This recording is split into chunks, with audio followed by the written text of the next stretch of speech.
here we are, final panel of the 2016 Summit. My name is Kent Galley. I'm the manager of performing arts for your host city, the city of Surrey. I hope that you have all enjoyed being here as much as we have enjoyed truly hosting you all.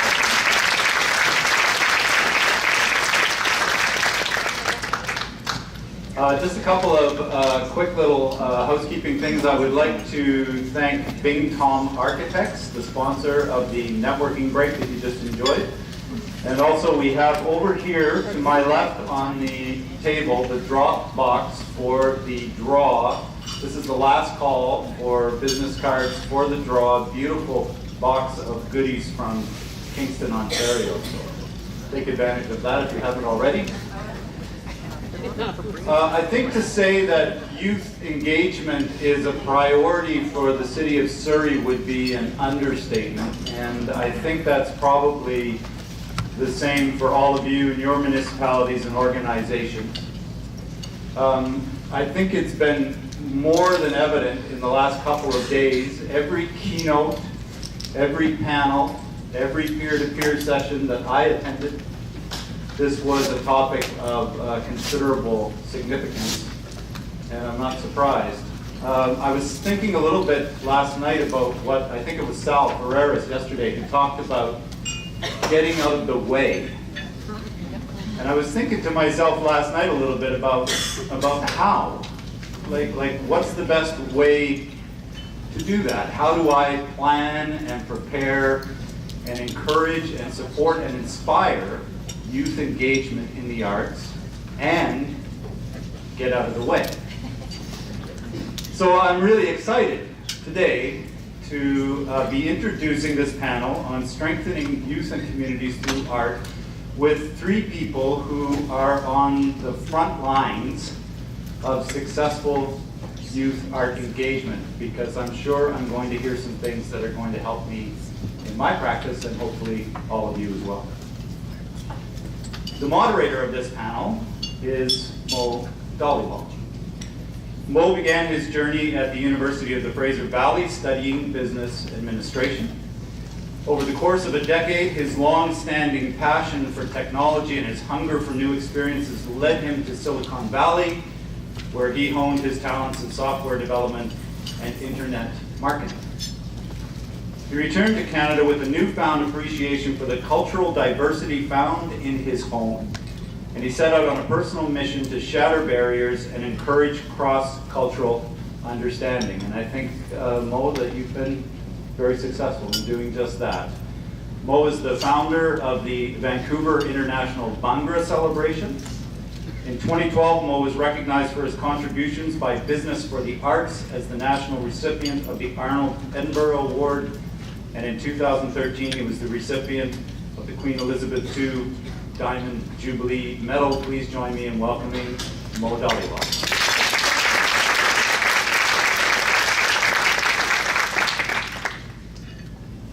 Thanks so much. Does everybody hear me okay? No. Speak in that microphone. There you go. How's that? Better? All right. It's an interesting format. It feels a little bit like a congressional hearing or something. I just want to say I can neither confirm nor deny that. So I would take a quick moment to reflect a little bit. I know this has been addressed before, but I just want to recognize that we are in the unceded lands of the Coast Salish peoples. And in chatting with Roxanne, I wanted to make sure that I really understood the relationship of the communities with this land. And she actually took the time to explain to me that this isn't just listing off a bunch of people or nations that used to inhabit this region, but in fact, it's the Katzie, the Semiahmoo, and the Kwame that really call this region home. But this exact area that we're in actually was a very high traffic area. This was a ancestral traditional fishing village. So this area was always a sort of a thoroughfare that saw the Tsawwassen, the Musqueam, and the Stolo peoples actually kind of overlapping with this territory as well. So it's phenomenal that we're actually in a region that has such a history of diversity, and it's important to recognize that and to think beyond the history that we're aware of. So today I'm going to be introducing some phenomenal people that have far more interesting bios than mine. And we're going to be having a conversation. So our topic today is strengthening youth and communities through art. And in addressing this topic, I think it's important to kind of deconstruct it. And thankfully, in meeting this group of people, I realized that everybody's quite interested in deconstructing and understanding, what we're trying to do by putting on a panel like this. When we say strengthening, what is strengthening? Who's strong? Who's weak? When you're referring to youth, who are they? Even the terms like community, right? What community? What represents community? And art. Even art needs to be defined because there's, I think, some challenges even in recognition of a diversity of practice that might not be familiar to some. So I think there's some work there to even understand and fully deconstruct the word art. So to start with, I'm going to go to my right to Kia Kadiri. Am I pronouncing that right? Kadiri? Yeah. Close enough? All right. Close enough. Kia is a recognized female vocalist in the Western Canadian hip-hop community for the past 20 years. She's passionate about music, rap, and poetry, making her extremely productive as a workshop leader. She mentors at-risk youth with a variety of organizations, working as instructor and facilitator. And her debut record, Feel This, received acclaim across the country for lyrical quality and production. To Kia's right is Ahmed Ali, also known as Nomadic. He's a full-time poet, writer, actor, comedian, speaker, and youth worker. He's been residing in Treaty 6 territory right now, otherwise known as Edmonton. Ahmed underwent many culture shocks, leaving Mogadishu in 1989 for Italy and ultimately arriving in Canada. He's recognized in Alberta's top 30 under 30 for his work with organizations ranging from Big Brothers to the Mennonite Center for Newcomers and the Gandhi Peace Conference, to name a few. And to his right is Roxanne Charles, a multimedia artist with a strong passion for arts and culture. Roxanne blends Salish beliefs and values with contemporary design practices. She's an active member of council for Semiahmoo First Nation, where she resides now. She graduated from Kwantlen University in 2016 with a Bachelor of Fine Arts and a minors in art history and cultural anthropology. So please join me in a round of applause for the panel.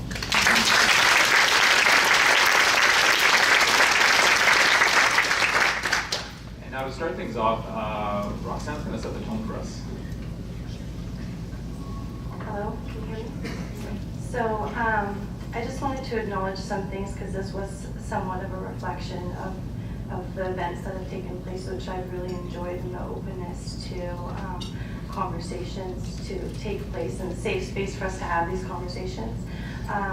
So one thing that I wanted to acknowledge is I did have a little bit of a heavy heart in that there wasn't a proper representation from my point of view in acknowledging Salish peoples of the territory, which are hopefully in future events that we might be able to embrace more. So just on my part of being a host and a person from this area, what I would like to do is just share some of that culture with you right now in opening up this panel and welcoming you all here today and thanking the city of Surrey for having this here. So with that, I would ask if we could just maybe pause the recording, and I will get up and I'm going to sing a heartbeat song. And so it's just with the intention of prayer and understanding that today here, we're all here with open hearts and open minds, and that each of you gets to take something away that will be valuable to your communities. So with that, I'll just sing, and you don't have to stand at all.